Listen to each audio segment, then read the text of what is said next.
yaba Geneva summit nti mutuleko wansi mujje agamwaga wanvu mu nsonga za Africa ne Uganda. Omanchi tegeeza okugenda okwawabira omuntu ewa boyita abakuru ngate gogenzo wawabira ate boyita abakuru abalabanga bikennembe abalabanga bibwa huliriza wagambya abazungu in the BBC and this other Arab channel called Al Jazeera, which is also a problem apparently. Now, these confused fellows of ours, the foreigners, who are shallow, they are not serious. They were analyzing. This high turn-up in Uganda, and this high turn-up is like to favor Bobi wine. If all the youth voted for Bobi wine, then how did Museveni get all these votes? Shallow. Not serious, but also indisciplined. Why do you go into people's affairs? Africans, we don't have that culture.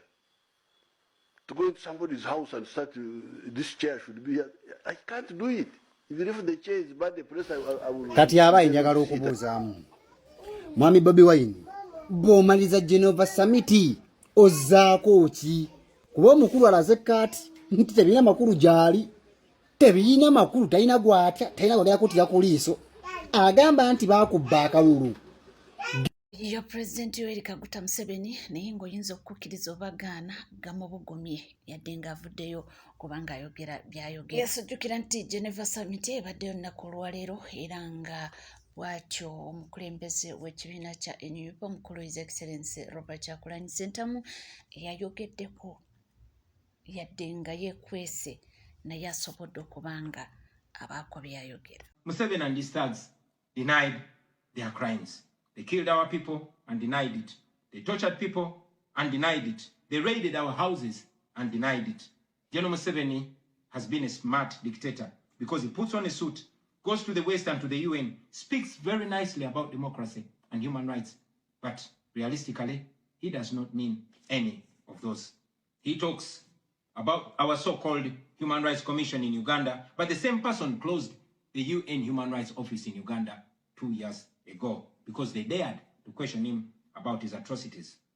Now that is how he has been able to maintain a facade of democracy for 40 years and counting. But now Museveni is 83 years old, and his 51-year-old son, Muhoozi Kainerugaba, commands our military, the Uganda People's Defense Forces, more like Uganda's defense against his own people. And he's effectively in charge. Unlike his father, Muhoozi does not play the role of a good dictator. He openly and shamelessly says despicable things on social media. On Twitter, he openly confesses and brags about committing atrocities against the people of Uganda. When he was summoned by Parliament, he called Parliament a house of clowns and fools, and he threatened to arrest all of them. He describes judges of the Supreme Court of Uganda as clowns in wigs, and he has threatened to crush all journalists that dare to criticize his actions. In April last year, he abducted, detained, and tortured my close friend and bodyguard called Eddie Sebufu, also known as Eddie Mutwe.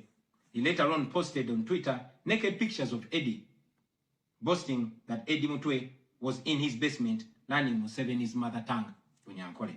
Last month, he bragged about killing 22 of my friends, and he said that he's praying that I am the 23rd person for him to kill.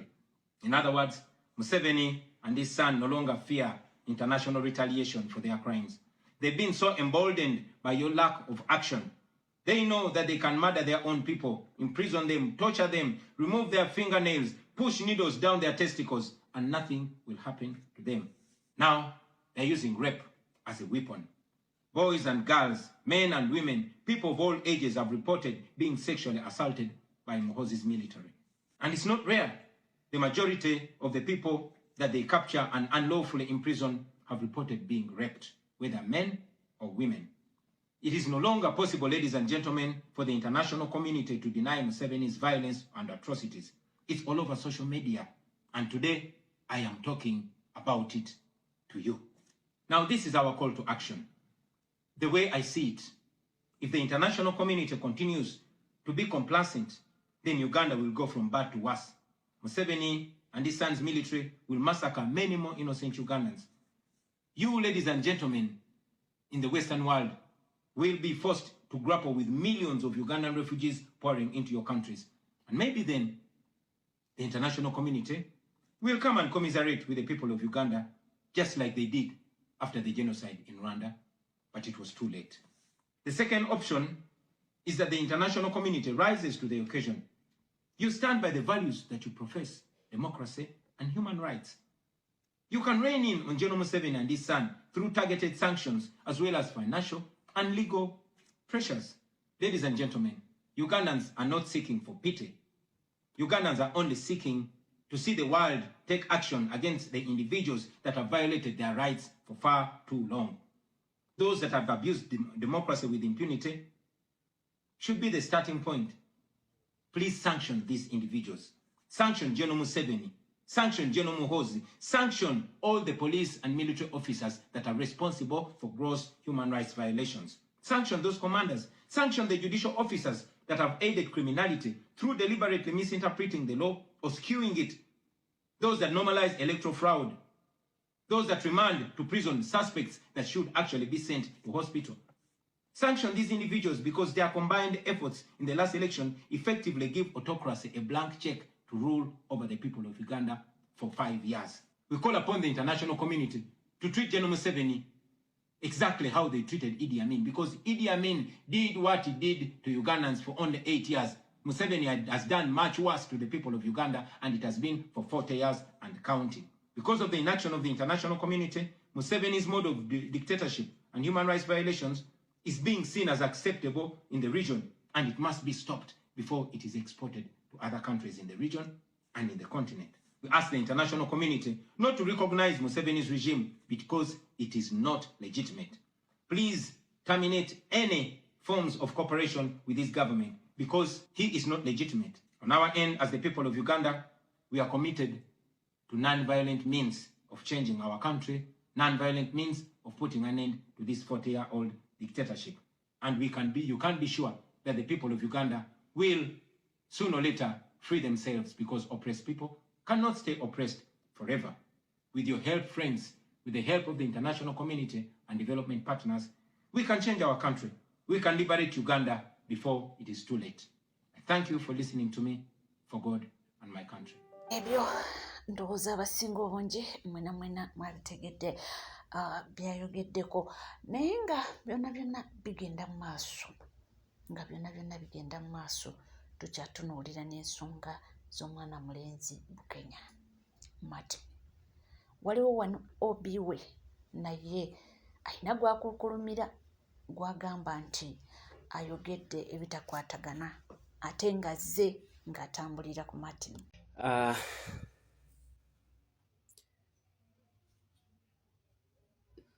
Mbadde saagala kwogera naye ndabize nga nina okwogera. Gwe omuntu, omwana afudde ekisookera ddala yafudde, Martin yafudde, abadde mukwano gwange, abadde muganda wange, ye muntu gwe twabanga naye ku ssomero nga n'oba tolina wadde n'ekikumi mu nsawo, ne waba ayina mu 100 alukwata ne mu luli abantu 2 oba 3. Ekyo nga tukizizza ebbali. Okufa kwa Martin ffenna kwatukubye ewala, naye mulimu abantu abamu n'obasanga omusajja omukulu alina n'ebirevu otuludde buli wamu, n'ogenda mu society eri so powerful n'otandika okwogera gasiya ku muntu afudde. Muzeeyi ndowooza wempita erinnya eryo oba okimanyi. Gwe ani yagambye nti oyo omwana baamukubye lwa sugama misima nga sugama bye wagenza osaasaanya? Naye ekirungi naawe oli musajja, ozaala ate olabika wazaala dda ku ngeri gye nkumanyiimu. Wazaala, kankusabire olebe nga bwe wazaala temulimu mulenzi, ne waba muwala mwe abeefudde bakatonda b'okunsi okujajinga omwana oyo bwe twabagamba ererere bubo badde tukolagana naye okuva mu eyo society ekisookera ddala oyo yamulemesa essomero eryo kitegeera walingawo nga kamera egenda ng'emutambulirako buli wadda mu compound y'essomero n'otwala information ya buli kika ng'oyagala bamugobe bamala omugoba ojja otwebuuzisa munnamwe baamugobye goza tetwakumanya naye twasirika kiseera kyekimu munnaffe afunye obuzibu mukama amutututteko obusiriwala ogenda mu bantu ogamba bwabadde ne sugar mami muzeeyi ekirungi naawe ozadde na buli muntu yajajinze omwana eyo buli muntu yajajinze Martin tubasabire nze kennyini nze abagamba kambasabire mwenna muzadde mwenna muli bazadde ku nsi kuno naye mwebale kubeera bakatonda baku nsi kujajinga Martin fena tubaako ebyatusobako fena tubaako bye tukola ebitali bituufu naye mwakisusiza ekisookera ddala omufu taba na pulaani tebamukolera ntegeka nti agenda faddi naye gwe omuntu n'afa ne bagamba tugende tuziike he wasn't part of the school plan. What?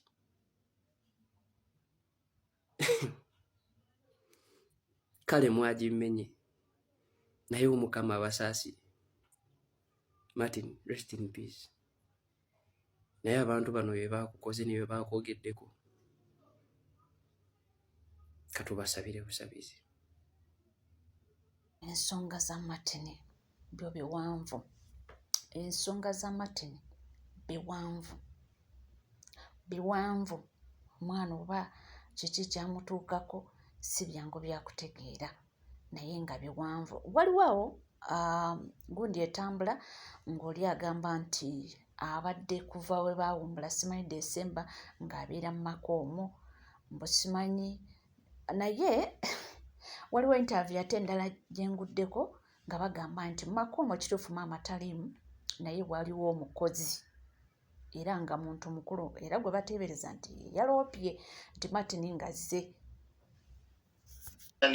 byatandikira mu Desemba nga 11 nga twakawummula bwe tuti olaba twali twakawummula bwe tuti Martin n'akwata ekkubo n'agenda n'akola ki kati bwe twawummula bwe tuti jjukira oyo musajja yali akola safaari Martin n'agenda ewuwe n'atandika ossula eyo egera Martin ng'asulawo oyo omusajja okumala omwezi bagumu n'ennaku ezigwamu ne bakolera nno ddala amaka manye amaka agaddala nga balinga mwami na mukyala jjukira ono omwana Tina baali bamuweerezanga ssente taata we z'okulya kitegeera kati bo ne bakolera ddala amaka mwami na mukyala era nga bagenda babiri eshoppinga kitegeera kati jjukira alinawo waliwo bambegaawo okumpi bakazi nga omanyi ab'olugambo kati kazi ab'olugambo baba bamutegeeza nti waliwo asula ewuwo nze naawe kati wayitawo omwezi ng'ajja omusajja we yajja omulenzi yamusangayo yajja sikiro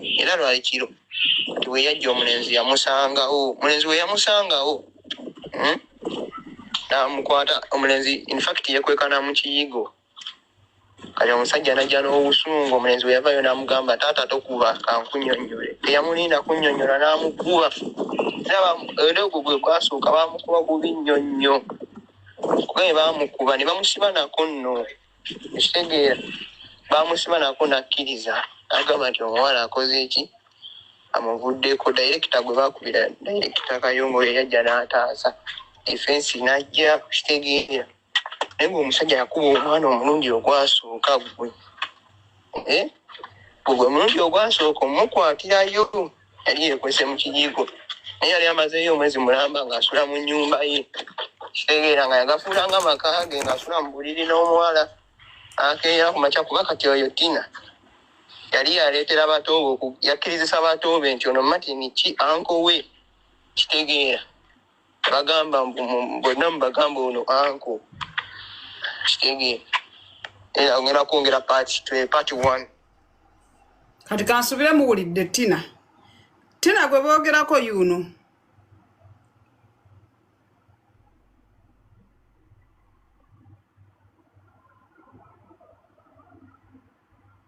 Tina gwe boogerako yuno. Odiyo mugiwulidde. Ono muyizi munne abadde asoma ne Martin.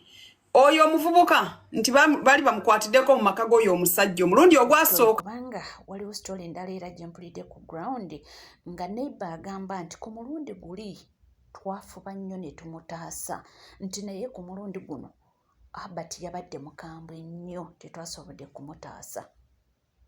So mbu ku mulundi guli yamukuba naye abatuuze ne bajja ne bafuba nnyo ne bamutaasa nti naye ku mulundi guno taata yabadde tasalikako musale ne batasobola kumutaasa. Era waliwo n'omulala gwe nalabyeko naye nga bamukolako interview era yategeezezza yagambye nti yabadde ne taata nti naye okugenda okutuuka omulenzi kumukukunulayo wansi w'ekitanda bwe yawulira nti taata azze n'adduka ne yeekweka wansi w'ekitanda naye kugenda kumuggyayo kumuleeta amusikeyo amugye mu kisenge already yamuleeta mbu omusiitingi room ng'emikono misibe nga yamukubye edda emiggo amabulooka mbu kusinziira kwoli yaliwo n'agamba nti amutuusa mu sitting room amusibye emikono yamukubyekubye edda amabulooka mbu namukuba engatto y'okumusiwa wano gw'okubulago ndowooza ogwo gwe gwamumalira ddala omwana n'agwa wansi mbu n'atandika okwesika. Kakati ono ye agamba nti bwe yalaba nga omwana yeesika ye yalowooza lwakuba omwana akaabye nnyo kyekimuviirako okwesika kuno omwana ali mu kufa. Kitegeera ekintu ekyo. So sitooli mpanvu era ebintu biwanvu naye nti kirabika omwana babadde bagezezzaako luli taata ndowooza kwe kuteekawo abantu we banaamulaba bamugambye. So okusinziira kwoli agambye nti ateebereza maid owawaka okuba nti yaloopa omulenzi ng'atuuse kwolwo olunaku era ndowooza yali agenda ssula. So kino kitegeeza nti omuwala yali tatya nakutya nti oba asuzeewo si birungi. Ate nga tuvuddeko eyo tutunulire ku story ya mukyala Pamela obozze ogifollowinga. Pamela tumwebaze. Ono nga yabadde Dean of Students wali ku Uganda Christian University main campus ey'Emukono. Kakati amawulire ago ndowooza mwena muze mugafollowinga. Nono muvuka muto era abantu bakyewunyizza nnyo era okusinziira sofa information eyakafuluma nti omuvuka yabatambuzza n'abatwala n'abagamba nti yatuuka ku gate nga gate nzigale n'akonkona ne bagaana omuggulira n'atambula siripa n'aziteeka bwe yaziteeka n'akola ppanya n'agwa munda kubanga already ekikomera ekyo yali akibeeramu bwe yabeerawo emyaka okwera ddala 3 ng'akolawo. So ye yabagambye mbu yatuuka n'ayingira mu kisenge era n'anyumyako n'omugenzi. Bw'omugenzi n'amubuuza okimye ki ewange ekiro kino ko ye nkimye ssente zange. Jjukira mbu abadde amubanja mbu emitwalo 80 ye omulenzi bw'agamba mbu kati omugenzi n'amugamba nja kukuba enduulu. Kati mbu yawulira ekyo ky'okkuba enduulu kwe kugwa mu bulago n'amutuga n'amutta. Kigambibwa nti omulenzi ono ebbanga lye yamalaawo mu maka g'omugenzi Pamela yamwesiga nnyo kubanga yali mukozi mulungi n'amwesiga n'atandika omutrustinga ewaka nga yashoppinga yakola buli kimu kwegamba ewaka ne wabeera ddala ennyumba nga omuntu ali ewuwe. Vidiyo obw'oku TikTok buli kimu afirimingira mu nnyumba omwo oli teyali mubi. Naye mbu obudde bwatuuka ebintu ne bitandika okubula ewaka. Mbu eggaali y'omutabani we yasooka n'ebula ne babuuza ye eggaali ebuze etya. Mbu n'amutema omusaala. Mbu ey'okubiri nayo n'ebula nayo n'amutemako omusaala. So mbu mu kugenda yagenda nga munyiivu n'amukakasa nti nja kukomawo okubanja ezange. So bw'okwali komawo kwekwo kweyakomawo bw'atyo. Era ndowooza ekintu ekyasinze omukwasa ye essimu ey'omugenzi gy'agenda nayo n'atuuka ndowooza n'ateeka mu layinzi. Kubanga abaagenda mumukwata bagenda nga batrackinga ssimu, era kigambibwa nti baatuuka ewaka ne bamusanga yeetuulidde ali ne maama we ng'alinganga atalina kyamanye nti waliwo ekiriwo. Webale kubanga weekomidde ku MCK TV, teweerabira kubanga osubscribinga, ringinga that notification bell, sharinga, likinga, ebisigadde tukomawo nabyo tofa.